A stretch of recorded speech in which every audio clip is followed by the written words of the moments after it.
point out that the sun shines down its power to all the world and makes the wind blow strong as it will. I wonder how gentle rains can fall upon the land, so lovely earth can stay lovely still. Hello, ladies and gentlemen. Welcome to the 562nd edition of Energy Week with George Harvey and the amazing Tom Fennell. In the flesh. In the flesh. But not in the studio. But not in the studio. You there, Tom? I'm here. Okay. All right. We are recording this on the 29th day of February 2024. The show is starting with news on the 22nd of February, which is a week ago today, and ending with news on the 28th of February, which was yesterday. This is, of course, from my blog, geoharvey.com, geoharvey.com.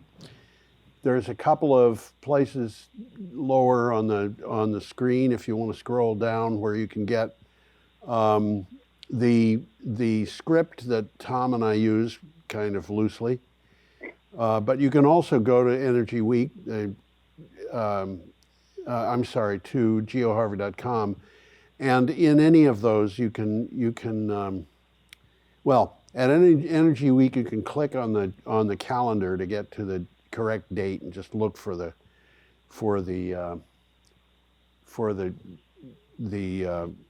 article that we're talking about. I'm going to just go ahead, Tom, unless you've got something to say. No, we're ready to go. Go first. Okay. Our first picture is a picture of Gold Coast. In Queensland. In Queensland. Gold Coast is the name of a city. It has It was a city, huh? It's a city, yeah, and it's quite a city. It is. It's got about 640,000 people, so it's a little bit bigger than Brattleboro. It's got almost exactly the same number of people as the state of Vermont, truth be told. How about? And that picture is full of skyscrapers. We have a skyscraper in Brattleboro. Did you know that? I'm living in it. You're living in it. That's right. I think this is the tallest building in town. I think it probably is if you don't count church steeples. Yeah. It's 6 stories, is that right? 6.5. 6.5. Well, in Oklahoma they have... Oh, it's 7. In Oklahoma they say we've even got a skyscraper 7 stories tall. Everything's up to date in Kansas City. Okay. Yeah. This is from The Guardian. What do you have for a title? From petrostate to electrostate, Queensland's renewable energy push shows Australia's governments can move faster. Yeah. Comes to us from The Guardian. Yes. And you'll notice that this is Australia's governments, plural. They're talking about both the federal government and the state governments. Queensland is not just undergoing an energy transition, but a total transformation from legacy petrostate to renewable energy superpower. Its staggering momentum has lessons for the states and the federal government. And they're not kidding.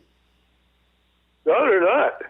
Yeah, there's a lot going on. You know, it's like everything's up to date in Gold Coast, Queensland. And it's happening very rapidly. Yes, it is. And this is something that I think people should understand. If you want to build a big project, and you're going to do it using a nuclear, if it's going to be a nuclear plant, and nuclear, say it right. Oh, nuclear. Yeah, that's right. That's what Jimmy Carter said, and he knew all about it. If you were going to build such a plant, I'm not going to say nuclear, Tom. If you were going to build a nuclear plant, and you got the numbers, they say it's going to take 6 years, it'll cost $6 billion. What they really mean is it's going to take at least 12 years, and it might cost over $18 billion. That's basically what the article is saying. Yeah. If you want to put in a gas-powered plant, it's going to take a little while, and it's going to cost. It'll probably have a cost overrun. If you want to put in wind power or solar power, it's probably going to go in as fast as it's projected to. Maybe it'll go in faster, and it'll probably cost exactly what the developer says it'll cost. There's a lesson to be learned there, I think. Yeah, I think there probably is. You know, Tom, not only do you save money with renewable energy by not burning fuel, there's another thing that works here too, and that is you're operating things that are far, far, far simpler than. I don't have to throw the garbage out at night. Yeah. Okay. You got more on that, or should we go on? Let's move on to the next one. Okay. This is an interesting picture. Yeah, it looks like an airplane, but it's not. It's a submersible airplane. It's a submarine airplane or something. This article is from Renews, by the way. And it says, and I quote, Yeah. Minesto, which is a company, upgrades Faro tidal plant to 200 megawatts. Yeah, developer Minesto turbine. Yeah, developer Minesto has upgraded its roadmap to a 200 megawatt tidal energy build-out in the Faroe Islands. The scaled-up roadmap responds to the growing demands for green energy, where unlocking the tidal opportunity enables transition to 100% renewable power system. Now, well, the Faroe Islands are north of Scotland. Yeah. And a little bit to the east, a little bit closer toward Europe. And they're almost a country unto themselves. Well, it's kind of weird. My recollection, and I could be wrong about this, is that the people in the Faroe Islands speak a rather unusual dialect of Norwegian. I might be wrong. Okay. No, you're not wrong. They do speak a funny dialect there. Of Norwegian. You know, there's a... I realized it was of Norwegian, but yes. Yeah. There's a dialect that is most similar to Norwegian that's spoken in England.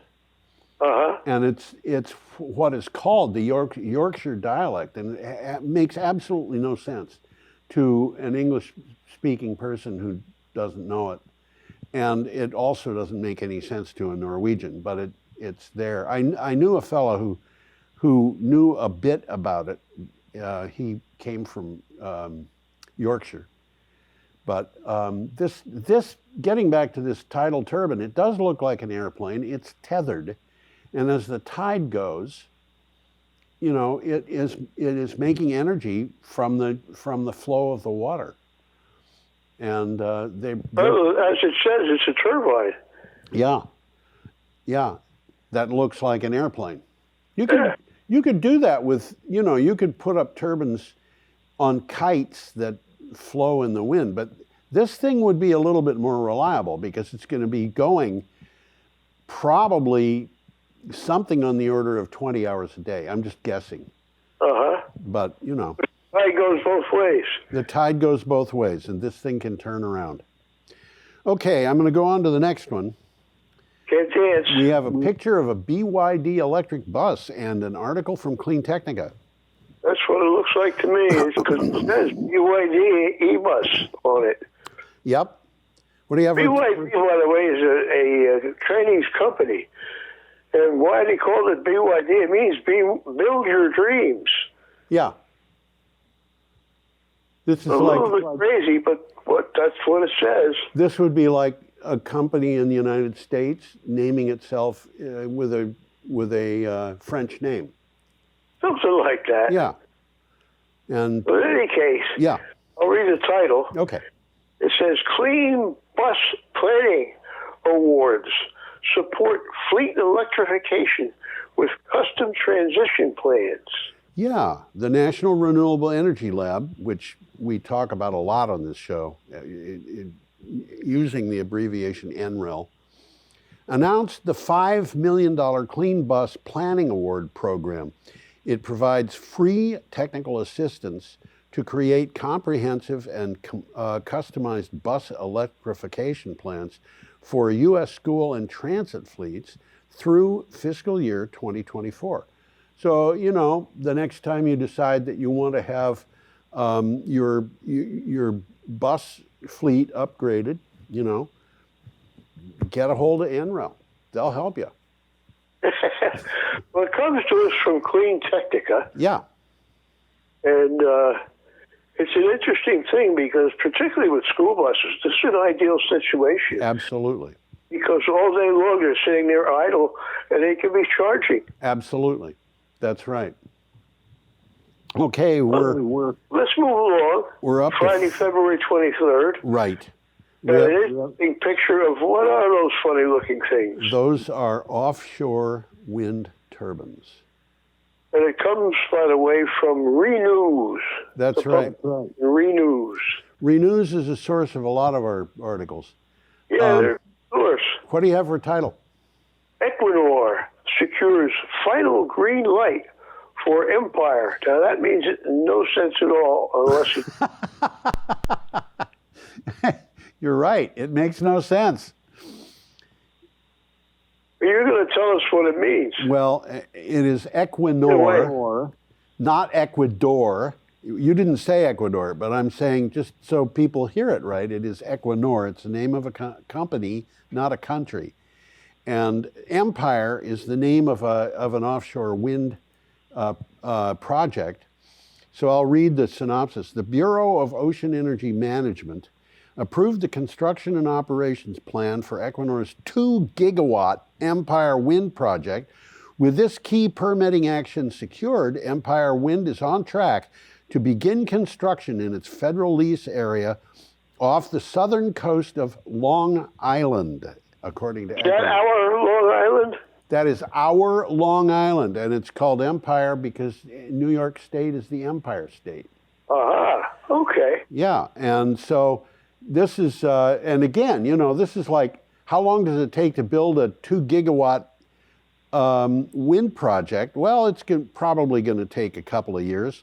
Well, gigawatts is gigawatts. That's right. And a 2-gigawatt offshore wind project is probably going to produce as much energy during the course of a year as a 1-gigawatt, which is a large size or medium to large size nuclear reactor. Well, because the wind doesn't blow all the time. Wind doesn't blow all the time, but offshore wind is pretty reliable.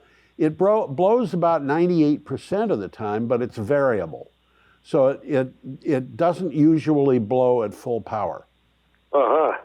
So, you know, they have the capacity factor, which tells you what percentage of the theoretical maximum you could get, you're actually going to get. So, anyway, I'm going to go on. We have a really nice picture now, which is a picture. We've got a picture of a canyon. Yeah. On a Navajo reservation. Yeah, and this is not from ABC News. That's right. That's the American ABC News, I presume. Yes, it is. When it says ABC without news, that means Australian Broadcast Corporation, although they have started calling themselves by that full name instead of just ABC. I've been calling them ABC because Australian Broadcast Corporation takes up a lot of space. Anyway. Yeah. Anyway. Well, I'll read the title anyhow. Yeah, do that. Native American tribes gain new authority to block hydropower projects. And that's interesting. Yep. I should point out they didn't have a picture that I thought I should take. So I went to Unsplash where you can get pictures. And looks like the Grand Canyon. It does, but it's not the Grand Canyon. It's a different canyon, which does happen to be on Navajo land. Federal regulators have granted Native American tribes more power to block hydropower projects on their land. A new FERC policy, FERC is the Federal Energy Regulatory Commission, allows tribes to veto proposals forcing businesses to cooperate if they want the U.S. government to approve projects. And, you know, they basically want a piece of the action, I think. This article really galled me because what the Native Americans, the Navajo, for example, and other Indian tribes, what they have had to put up with is developers would come in and develop their land without their permission. That's not fair. That's not the way things are supposed to run in a democracy. And so this is trying to set that straight. They're trying to set it straight. That's right. The Native Americans have been pushed around so badly for so long. I don't know. I don't know what to say. Don't know what to say. Okay, and by the way, there's also no project that I'm aware of that plans to build a dam across this canyon. I just happened to go looking for Navajo land, and this was part of what I found, and I thought it was a really intriguing picture. So I decided to use it. Okay, we have a picture now of a volcano in Albay being a province of the Philippines. Philippines, right. And the article that we have here comes from a publication called Power Philippines. I'll buy that. Okay. Albay targets complete renewable energy transition by 2030. Now that's coming up pretty quick. It is, and this is something that I'm seeing this more and more and more. There are organizations, and here we have a Philippine province that, frankly, I didn't recognize the name, Albay, but here's a Philippine province that is on islands, and the Philippines do have a problem because they have a slew of islands that people live on, and I'll read the synopsis. The Philippine province of Albay announced a goal to transition entirely to renewable energy by 2030. This move is aimed... What's that? That's coming up pretty quick. It is. This move is aimed to mitigate power disruptions due to severe weather. The governor said there is an urgent need to develop renewable energy in the province. Now, the reason why I decided to include this in the show is because of the reasoning behind the construction of renewable energy. In this particular case, it is not certainly not. The fact that it's not emitting carbon dioxide may be part of the equation. The fact that it is less expensive is undoubtedly part of the equation. But they really need something that is reliable. And for them, reliable means that it has to be able to survive hurricanes. So they're going to renewable energy, which is going to be solar, wind, and batteries, because they want to survive hurricanes.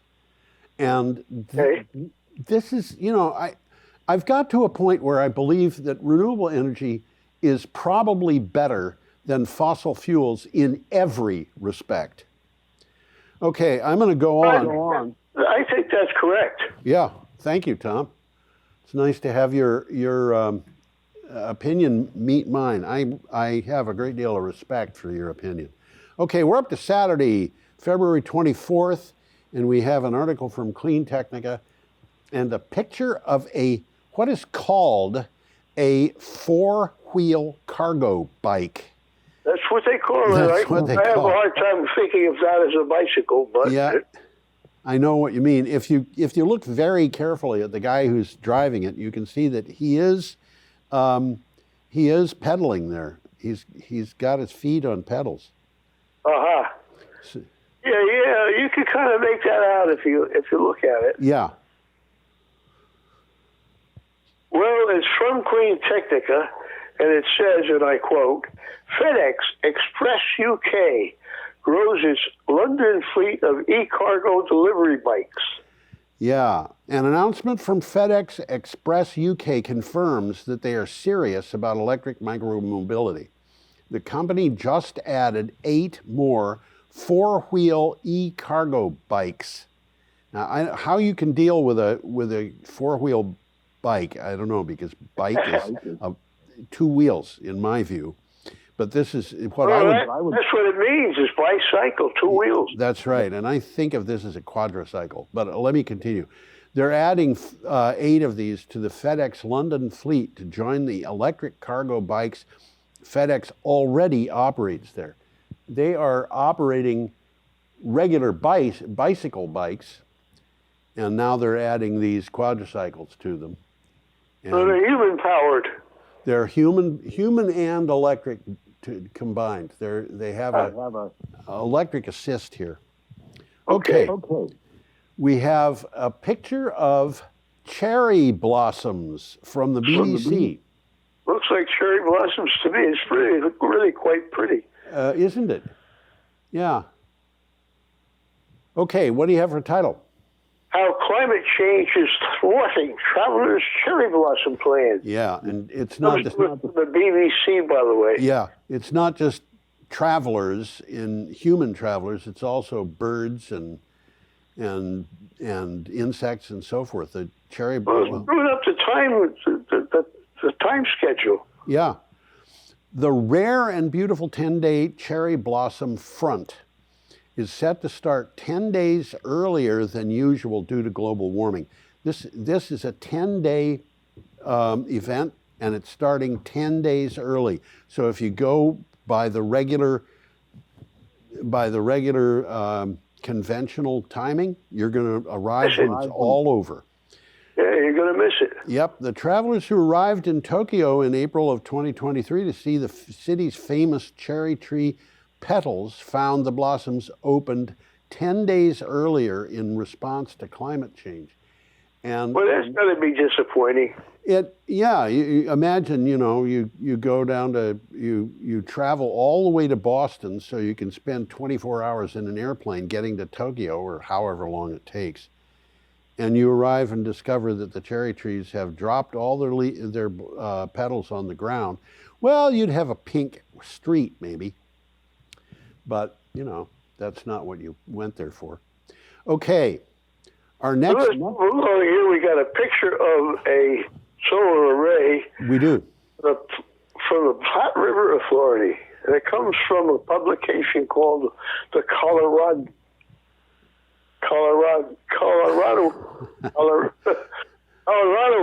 That, you got it. That's what it is. Let me put that up so people can see it. Got a title? I think I do.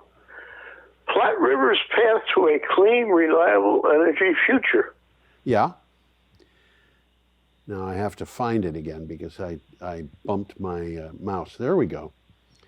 Platte River's primary challenge is deploying renewable resources as fast as possible against rising costs, supply chain snarls, delays due to technology and other industry-wide headwinds, while still providing power people can depend on and afford. It aims to finish that process by 2030. Again, that's coming right up. It's coming right up, and this is what a lot of places are doing. By the way, I'm writing the 4th novella in a series of novellas that I'm working on. Uh-huh. And they all center on the Platte River and the Republican River in Nebraska. They do, huh? Yeah. My mother's family lived in Nebraska, and she was born, as I recall, in Plattsmouth, although it might have been Falls City. I was born in Atchison, Kansas, so I have an excuse, by the way.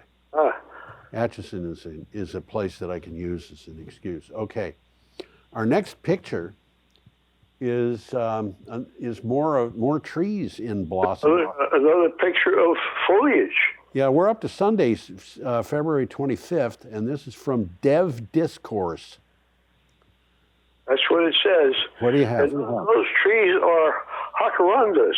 Jacarandas. I was going to call them jacarandas.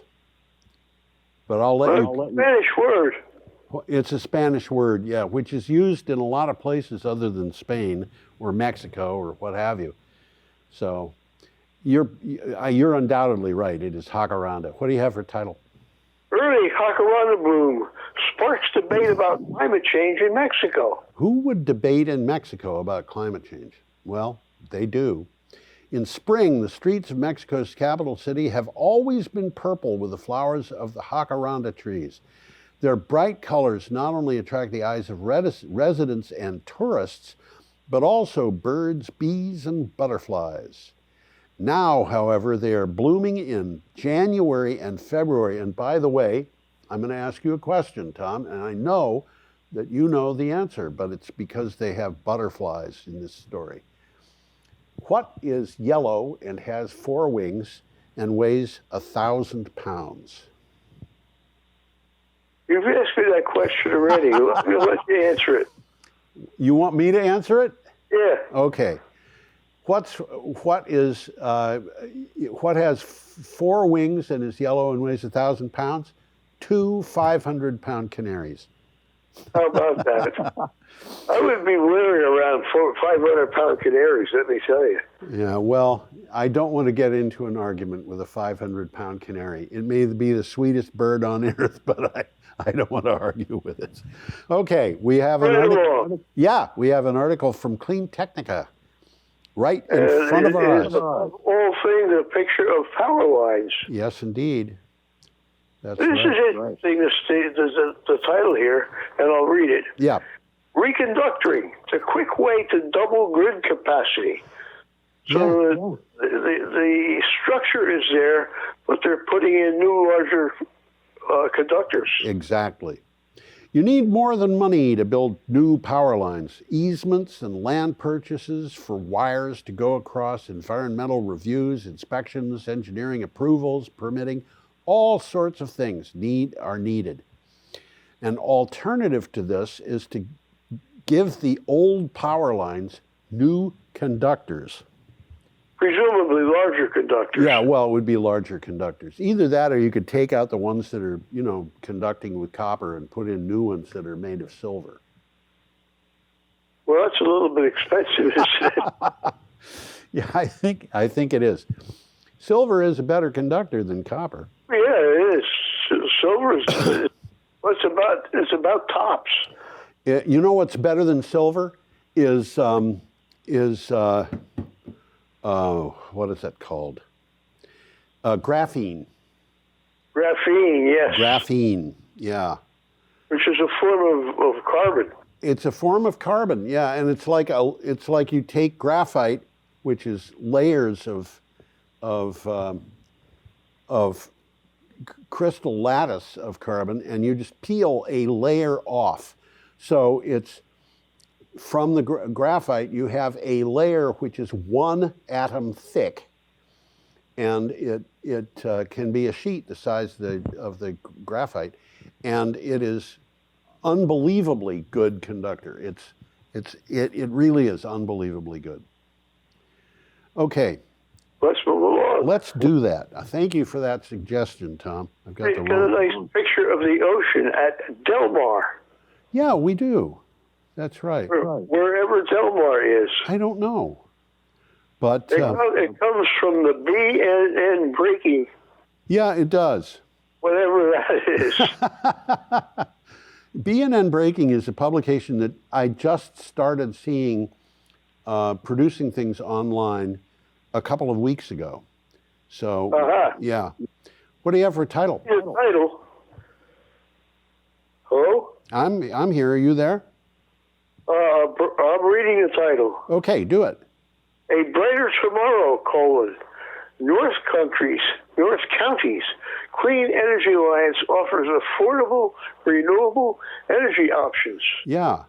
In California, the Clean Energy Alliance, an effort by Carlsbad, Solana Beach, and Del Mar, which tells you where this ocean is setting the stage for a future where renewable energy is not just an option, but the cornerstone of power consumption for about 58,000 customers.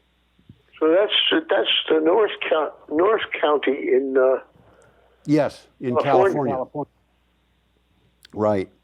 Okay, we're up to Monday, February 26th, and got a picture of Nairobi. we have a picture of Nairobi, and I found this picture also really interesting because, you know, I grew up in a time when Kenya was,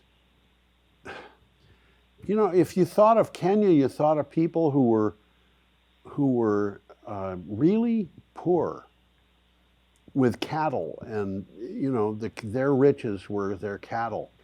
Living in houses with straw roofs.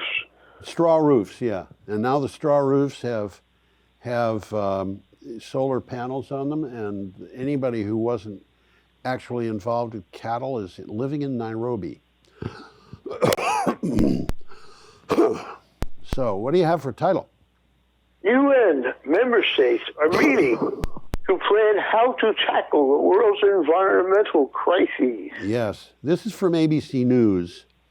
The world's top environmental body for decision making, the UN Environment Assembly, is meeting in Nairobi to discuss how countries can work together to tackle environmental issues like climate change, pollution, and loss of biodiversity. And this was going on. I don't have a report about how well it did, so maybe that will come in the next show. I don't know. Well, Nairobi used to be a little sleepy little village. Now it's joined the real world. Yeah, well, everybody's joined the real world. Everybody looks like they've taken big steps toward catching up with the United States, and meanwhile, the United States seems to have been going backwards. And I find it distressing. But, okay, we've got an item here from Renews. It's from Renews. It certainly is. It is a picture of a bunch of guys. And girls. There's a girl in that picture? Two. Yeah, there is. Two girls. On the left and on the right, yeah. Yeah. And it's a solar array inspection. Yep. Comes to us from Renews. Yep. And it says, and I quote, 1 gigawatt of solar energized on the Irish grid. You don't have to explain what they mean by that. Well, the question, all right, let me read the synopsis. ESB Networks has confirmed it has 1 gigawatt of solar generation connected to Ireland's grid. This includes 500 megawatts of utility-scale solar connections, 369 megawatts of which is from larger projects that are managed by IRGrid.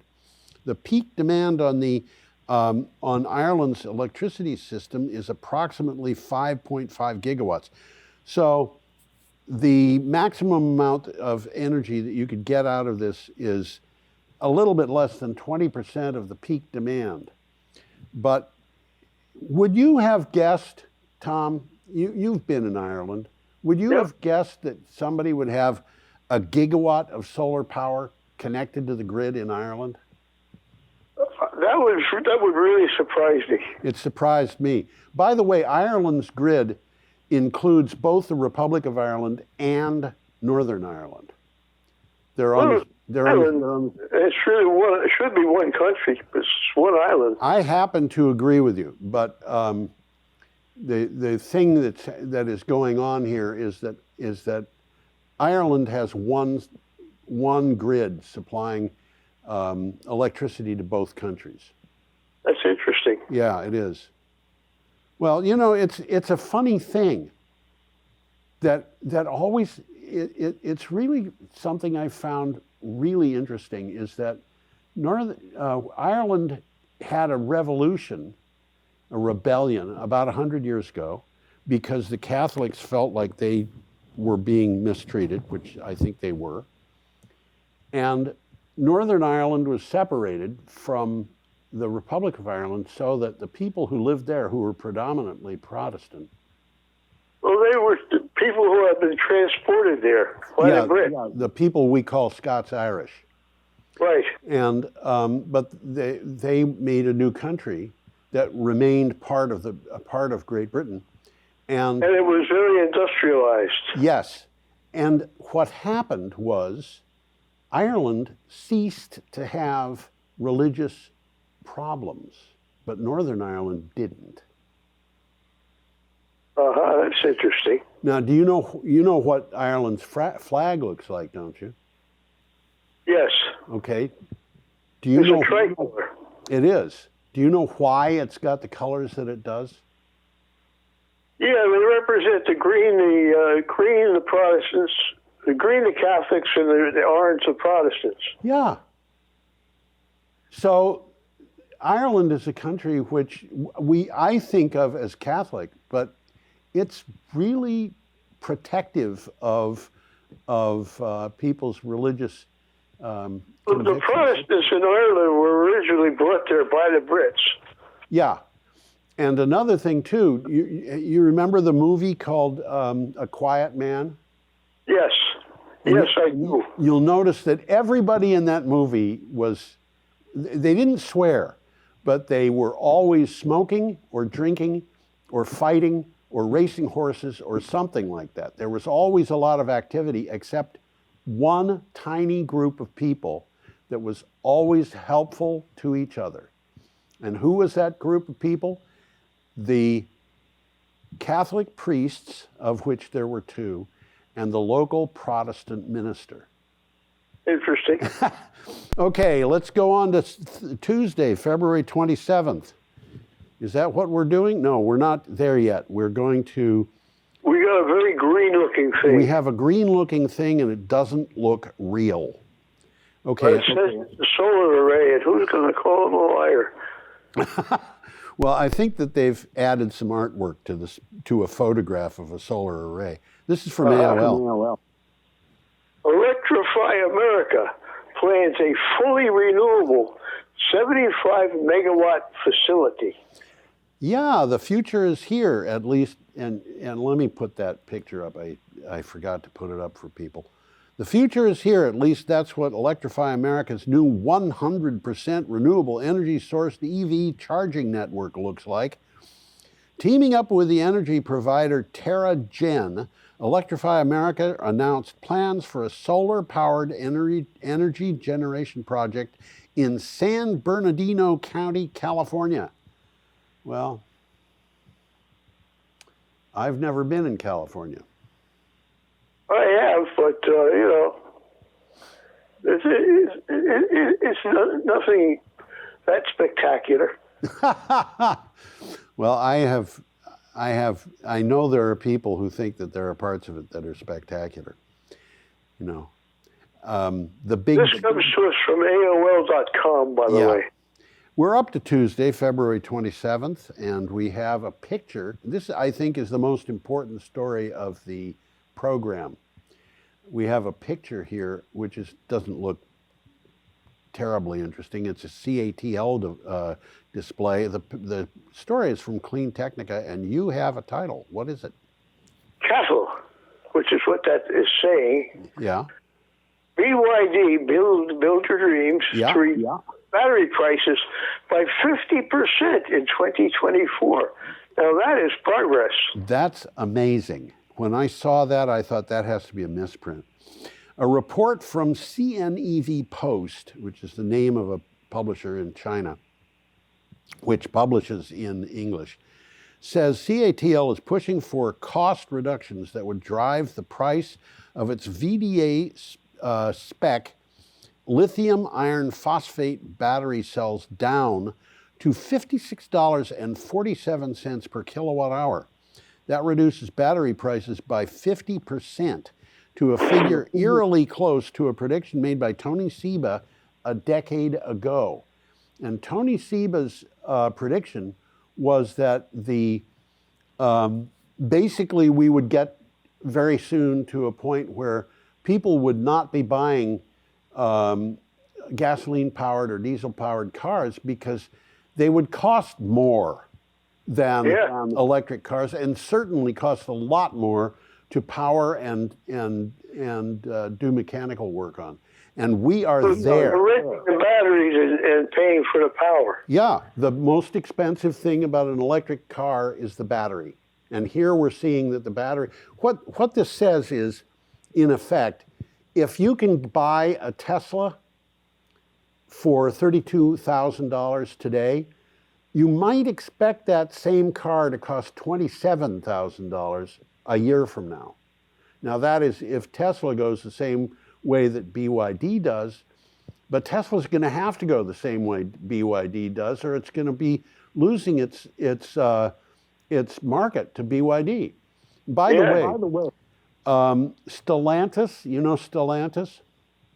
No, I don't. You're going to tell us. Stellantis is Chrysler and Fiat merged.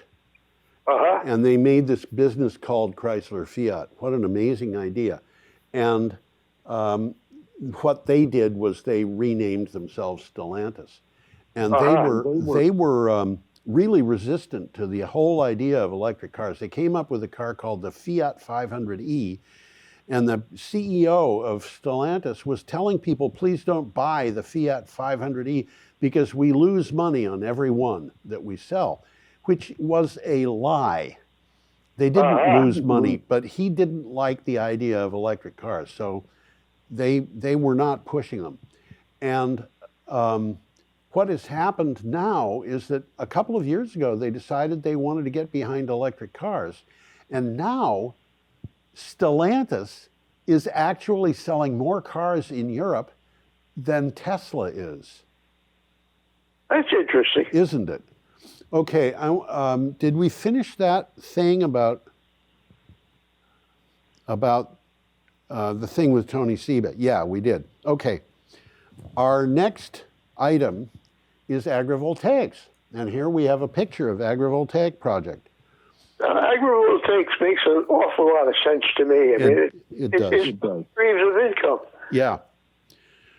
This is from BNN Breaking. What do you have for title? BayWa, RE, and EMPT lead microgrid project in Germany. Yeah.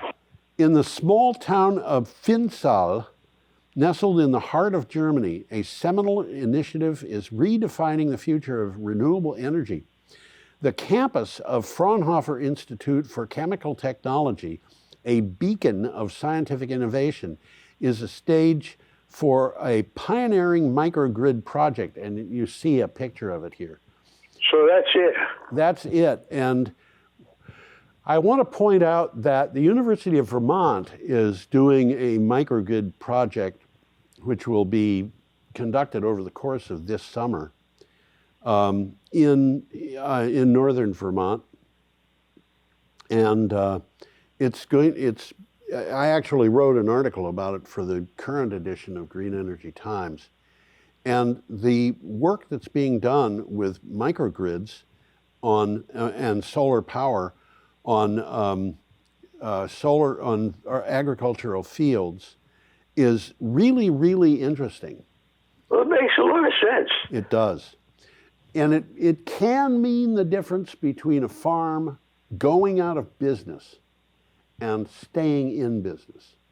But according to Fraunhofer Institute, it can mean the difference between producing X amount of food, tomatoes, for example, in a field, and 2X, because with the solar panels, tomatoes can do twice as well in terms of what they produce. And that's a bonus. That's interesting. Yeah, I talked to a friend of mine who is very much into gardening, and she said she was not at all surprised by that because tomatoes are an understory plant, and they really don't like being out in full sun for a whole day. Okay. We have a picture of a guy walking in bad weather. Just walking in the rain. There you go. And this is from Clean Technica. Air pollution hides increases in rainfall. Yeah, who'd have thought? A study led by researchers at the US DOE's Lawrence Berkeley National Laboratory finds that the expected increase in rain has been largely offset by the drying effect of aerosols produced by burning fossil fuels. The research was published in the journal Nature Communications. And I'm not sure what to make of this, but it's something to bear in mind as we go into a period when fossil fuels are being burned less, and we're definitely going into that period now. Oh, definitely, yes. Yeah. Which is good news, really. Yeah, it's the news that we needed.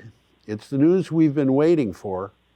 But that picture is kind of amazing. Just look at how black those clouds are. Yeah. That's kind of very threatening clouds. What? Very threatening clouds. Very, yeah. Very. I wonder if that was done by some trick of photography. Well, you can bet that guy's getting wet. Yes, I think that's true, Tom. You can bet that. Okay, we're up to Wednesday, February 28th. And I looked, by the way, Tom, this is the first time we've done a program on the recorded one on the 29th of February. Not a big surprise. How about that? How about that? We have a picture here of offshore wind turbines. This is real. What's that? This is real. They're really there. They're really there. That's right. Yeah. This is from Renews, and you have I got a title. A title. So what's the title? Germany launches 5.5 gigawatts offshore tender. Yeah. Germany's Federal Network Agency has launched an offshore wind tender comprising a total of 5,500 megawatts. That's 5.5 gigawatts, baby. Yeah, it is. That's a lot of wind power. Gigawatts. Yeah, and this is, I would say, probably the equivalent of a couple of nuclear power plants. On 3 pre-investigated areas in the North Sea, the 3 sites are located about 110 kilometers northwest of Borkum, which of course everybody knows, on the edge. What's that? Absolutely.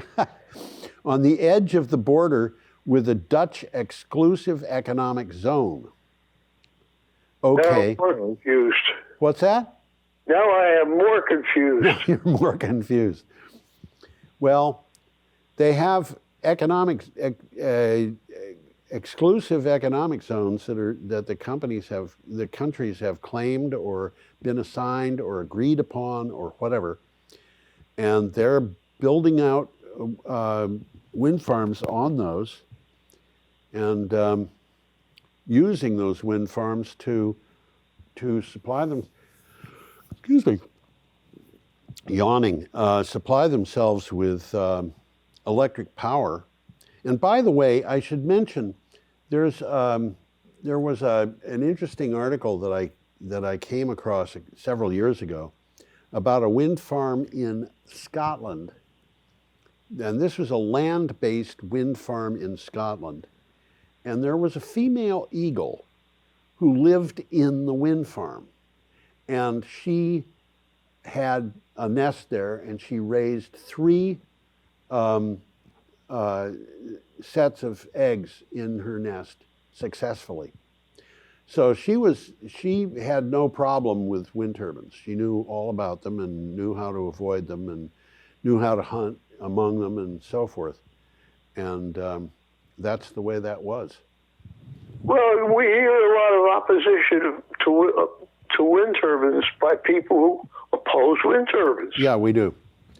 We do. Okay. Our next article, which I'll put up now, this is a picture of a man holding satellites. Those things are satellites. I can't believe it. And this is from Clean Technica. What do you have for a title? This is one of the most intriguing stories I've read. Japan's wooden satellite shows us that we should give wood a fresh look. These satellites are made of wood. Yeah. They're putting these things or they're planning to put these things up into space. They're made of wood. Given the skills of Japanese woodworkers, and I should point out in this article, there is a fair amount of talk about how Japanese woodworkers do things, which is intriguing, and it shows a level of sophisticated work that I have not seen elsewhere. Environmental issues of re-entry of old satellites, those are issues, and early test results. There are now plans for the country to put up a small wooden satellite which will spend 6 months in space testing for deformation. So what they're talking about, they have actually tested the possibility of a wooden satellite in space. It wasn't launched from a spaceship. It was taken up and placed in space from and I imagine tethered from one of those space labs where people stay and work. And this is, they gave reasons why they would do this. For example, just to give you an idea, the Japanese know how to make things using wood that those things have no nails in them. And they can include buildings. All kinds of things can go into these things without the use of any nails. They do this by wood joining. And they have a problem with the idea of satellites at the end of their lifetimes.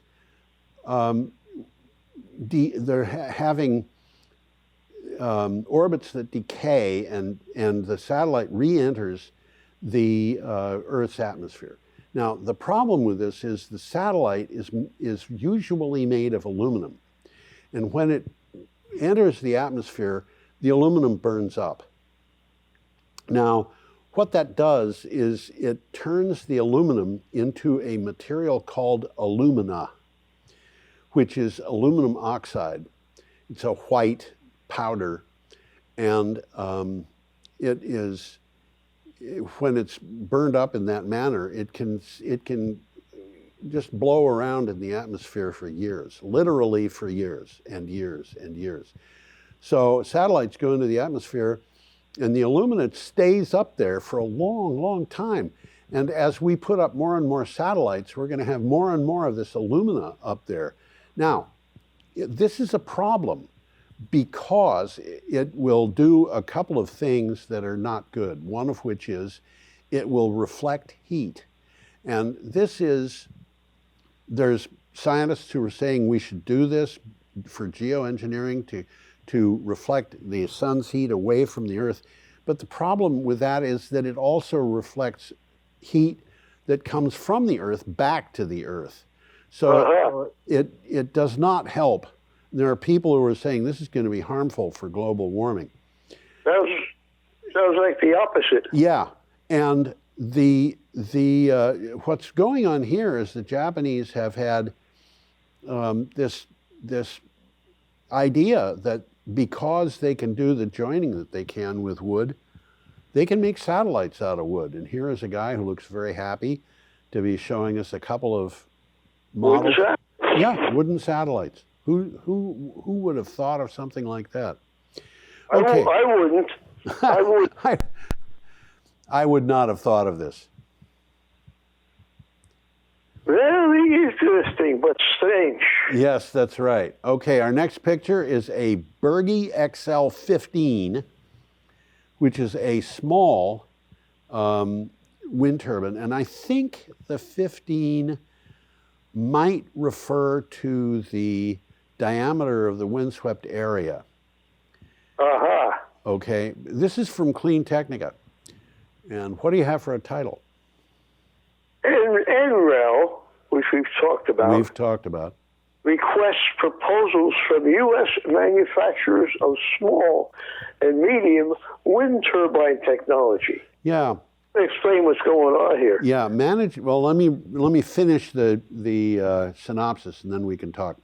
Managed by NREL for the DOE's Wind Energy Technologies Office, CIP awards a type of subcontract and national laboratory technical support to U.S. component suppliers and makers of small wind turbines, I should say of wind turbines of small and medium sizes.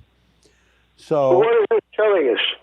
What they're telling us is that NREL is and the DOE Wind Energy Technologies Office are providing support for manufacturers of small and medium-sized wind turbines. And small and medium-sized means this is going to be less than a megawatt. That particular wind turbine is the kind of thing that might be put up on a farm to supply it with a certain amount of energy, and maybe along with solar panels and batteries. And you could, with a combination like that, you can be self-sufficient. You can be quite self-sufficient. And what they're doing is they're giving awards to these companies so the companies can develop the best wind turbines they can. And they can be they can be super quiet, they can be super efficient, not as quiet or efficient as the big wind turbines that are in wind farms, because the small wind turbines have a kind of a hissing sound of the blades. I've heard it, and I think that it could be annoying if it were just outside your window. But here's a couple of guys up on the mast working on the wind turbine, and that's the kind of thing they're supporting. And one of the things about this is, if we have small wind farms, small wind turbines, small solar farms, agrivoltaics, things like that, almost any place in the United States, you'll find that, in fact, arguably any place in the United States, you'll find that you can produce enough electricity for the local people locally, which means you aren't going to need huge transmission lines any more than you do now. There's a whole transition happening as we speak. Yes, that's right. That is right. Now, Tom, that is the end of our last story. Kind of looks like it. It looks like it. I'm gonna put up our last slide with the words "Have an appreciably fabulous week." So, are you going to have an appreciably fabulous week, Tom? I think so. Yeah? Come back and see us now. Yeah. How is your cat doing, Tom? I don't know where he is now. He always runs away for this show. But I am waving goodbye to everybody, and I'll bet you Tom is too. Yeah, I am. I wonder where the cat is. Well, we'll find out. You'll probably see him about 2.5 minutes after we hang up the phone. That's probably a pretty good guess. Okay. Have a good week.